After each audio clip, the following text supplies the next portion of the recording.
कश्मीर, ये सुन के आपके दिमाग में क्या आता है? भारत की बहुत प्रचलित और सबसे खूबसूरत जगह। और कश्मीरी, ये सुन के आपके दिमाग में क्या आता है? पाकिस्तानी और आतंकवादी। लेकिन ऐसा नहीं है। कश्मीरी भारत के भी मुसलमान हो सकते हैं, कश्मीरी भारत के भी हिंदू हो सकते हैं। आज कश्मीरियों के साथ जहाँ तक मुझे लगता है बहुत गंदा व्यवहार करा जाता है और बहुत बहुत गंदा भेदभाव करा जा रहा है। मैंने एक वीडियो देखी, एक कश्मीरी लड़का जिसकी उम्र महज 17-18 साल रही होगी, और उसकी बहन जिसकी उम्र महज 12-13 साल रही होगी। बेचारे 4-5 दिन से दिल्ली की सीपी की सड़कों पे बैठे काम की तलाश में। कश्मीर से निकले बाढ़ के आने के बाद, 4-5 दिन से बैठे वो। उस लड़के को कहीं काम नहीं दिया जा रहा जिससे वो अपने भरण पोषण कर सके, अपनी बहन को खिला सके। बेचारा बस एक रोड पे बैठा हुआ है। ऐसा भेदभाव क्यों? मुझे लगता है अगर वो पढ़ा लिखा नहीं होगा, मुझे लगता है बहुत से काम उसको मिल जाएंगे। लेकिन जब उससे इंटरव्यू करा गया, उससे पूछा गया, तो उसको बताया गया, उसने बताया कि मैं 4-5 दिनों से यहाँ पे बैठा हूँ और मुझे कोई काम नहीं दे रहा, ये सुन के मैं कश्मीरी हूँ। कहाँ तक ये सही है? जहाँ तक मुझे लगता है कि ये भारत देश में रह करके जो हम भारतीयों के साथ कर रहे हैं वो गलत कर रहे हैं। हाँ, जो गलत करे हैं, जो भी गलत काम करते हैं कश्मीरी हो करके, उसकी मैं कड़ी निंदा करता हूँ और उनके ऊपर सख्त सख्त कार्रवाई होनी चाहिए। लेकिन जो भारतीय हैं, उनको तो हम नहीं ठुकरा सकते ना। उनको तो गलत तरीके से हम नहीं छोड़ सकते ना। वो भी तो हमारे भारत देश का हिस्सा है। हम भारत देश के दो पहलू हैं, एक हिंदू है, एक मुसलमान है। और हम भारत देश को आगे बढ़ने में सहायता कर रहे हैं क्योंकि हम भारत देश का हिस्सा है। और ऐसे हम किसी के साथ महज जाति, धर्म और कलर के ऊपर किसी से हम भेदभाव करेंगे तो ये कहाँ तक सही है? मेरे हिसाब से तो ये सही नहीं है। अब आज अगर उस लड़के को काम नहीं मिलेगा तो वो अपने घर को कैसे चलाएगा, खुद का पेट कैसे भरेगा और अपनी बहन का पेट कैसे भरेगा? आप सोच के दिखाइए अपने दिमाग में कि अगर उसकी जगह पे हम और आप होते और हमारी बहन अगर साथ में होती और हम ऐसे लायक होते कि हम जो खाना ना खिला पाते उसको, तो कितना अफसोस होता हमको।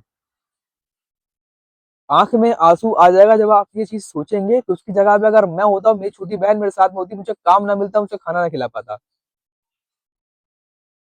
एक इंसान जो खुद भूखा रह जाता है, एक आदमी जो खुद भूखा रह जाता है, लेकिन अपने परिवार को खाना खिलाने के लिए वो चोरी तक करने के लिए राजी हो जाता है। और हम और आप मजबूर कर रहे हैं एक इंसान को कि वो गलत काम करे, वो चोरी करे। क्यों? मुझे याद है हादसा 2 साल पहले का, डालीगंज पुल पे बहुत से कश्मीरी आते हैं जो बेचने आते हैं, खजूर अखरोट ये सब बेचने आते हैं। तो एक आदमी आया और उसने उन दो कश्मीरियों को इतनी बुरी तरीके से मारा कि मैं बता नहीं सकता आपको, और सिर्फ इस नाम पे कि वो कश्मीरी हैं। मैं जानता हूँ हिंदू मुसलमान जितने भी हैं भाई हमारे, कहीं ना कहीं एक दो अगर कोई गलत निकल जाता है तो क्या हम सबको गाली देने लगे, सबको मारने लगे, पीटने लगे? जो गलत करा उसके साथ आप गलत करिए, जो गलत करा उसके खिलाफ सख्त कार्रवाई करिए। लेकिन वो भाई बहन जो कि बेचारे जो मासूम हैं, जिन्होंने कुछ करा नहीं, मुझे तरस आ गया वो वीडियो देख करके। जो बेचारा लड़का कह रहा है 4-5 दिनों से मैं यहाँ पे बैठा हूँ और मुझे कोई काम नहीं दे रहा, सिर्फ ये सुन के मैं कश्मीरी हूँ। जो भारतीय कश्मीरी है वो हमारे भाई हैं, जो भारतीय कश्मीरी बहनें हैं वो हमारी बहनें हैं।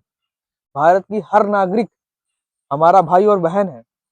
अगर आज वो बुरी सिचुएशन में है तो आज हमको उनके साथ खड़े होना है, चाहे किसी भी राज्य का हो, चाहे किसी भी शहर का हो, बस वो भारतीय होना चाहिए। अगर आज हम उसकी मदद नहीं करेंगे, कल को हमारे साथ कुछ होगा तो कोई हमारी मदद क्यों करेगा? देखिए, कर्म का फल आपको मिलेगा यहीं पे। मैं जो कर रहा हूँ वो मैं भुगता हूँ, आप जो करेंगे वो आप भुगतेंगे, यहीं पे ही भुगतेंगे।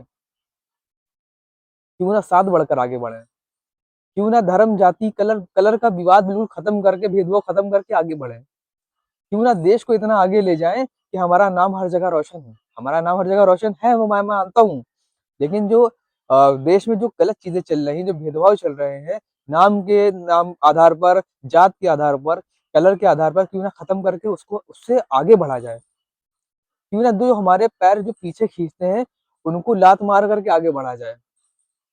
आज क्यों हम आपस में बटे हुए हैं?